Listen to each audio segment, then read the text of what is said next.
Brought to you by American Pistachios.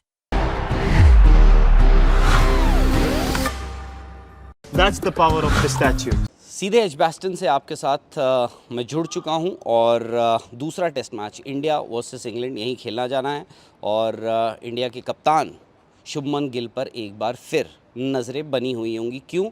क्योंकि क्या वो ऐसे कप्तान बन सकते हैं, क्या वो पहले भारतीय कप्तान बन सकते हैं जो इस मैदान पर इंडिया को कोई जीत दिला पाए? क्योंकि इंडिया 8 के 8 टेस्ट मैच जो अब तक खेला है इस मैदान पर, आज तक इंडिया के हाथ जीत नहीं लगी है।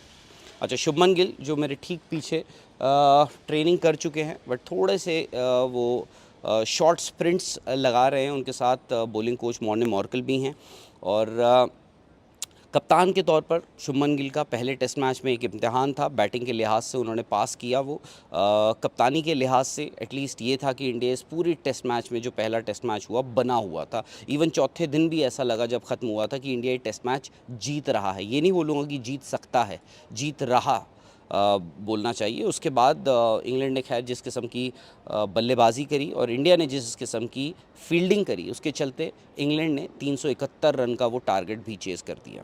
शुभमन गिल बतौर कप्तान, उनको मैदान के अंदर तो जज किया ही जाएगा, मैदान के बाहर भी जज किया जाएगा। बट क्या होता है जब आप ये विदेशी दौरे करते हैं ना, स्पेशली जब आप इंग्लैंड और ऑस्ट्रेलिया ट्रैवल करते हैं, वहाँ पे आपको ये भी देखना पड़ता है कि जो उनकी मीडिया होती है उसको आप उससे कैसे डील कर रहे हैं। आज ऐसा ही कोई वाक़या हुआ। सवाल पूछने में कोई ख़राबी मुझे नहीं लगी जिस हिसाब से जो सवाल पूछा गया, बट उस सवाल में जो लैंग्वेज इस्तेमाल हुई थी, जो टोन और जो टेनर था, जो एक British media person, British journalist ने पूछा था शुभमन गिल से, उसमें मुझे थोड़ी सी आपत्ति लगी। शुभमन गिल से उनको बताया गया कि I don't know if you are aware of India's cricketing history here, but they have a very poor record. And why do you think India shouldn't have won a game, a single game here? मतलब आप समझ रहे हैं ये language?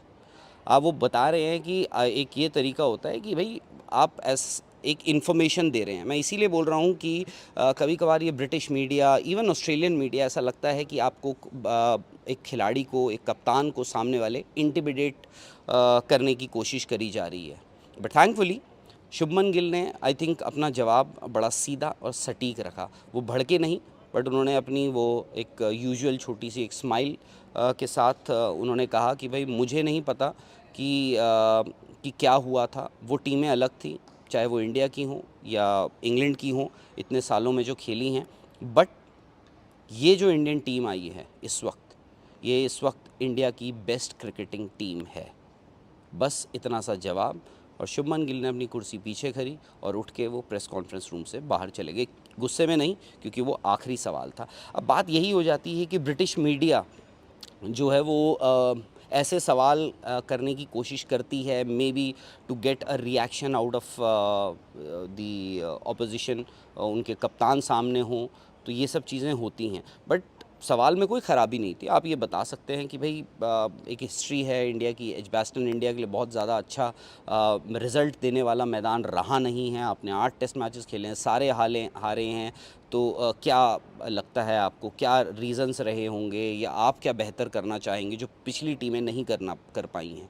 But आप सवाल ये देखिए कि सवाल क्या पूछा गया कि भाई आपको क्या लगता है कि वो टीमें क्यों, मतलब ये ऑलमोस्ट ऐसा बोल रहे हैं कि क्यों वो टीमें डिज़र्व ही नहीं करती हैं, कि इंडिया टीम क्यों इस मैदान पर जीतना डिज़र्व नहीं करती है।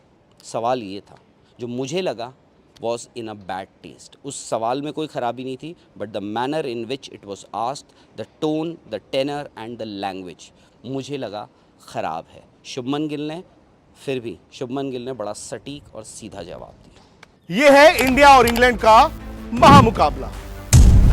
लाइव मैचेस तो आप देख लेंगे, मगर खेल के पीछे टीमों की स्ट्रैटेजी, टीमों की चाल और फिर आपके सवाल, ये सब होंगे स्पोर्ट्स तक। तो अभी तक अगर आपने स्पोर्ट्स तक को सब्सक्राइब नहीं किया तो फटाफट सब्सक्राइब भी कर लीजिए और नोटिफिकेशन की घंटी भी बजा डालिए।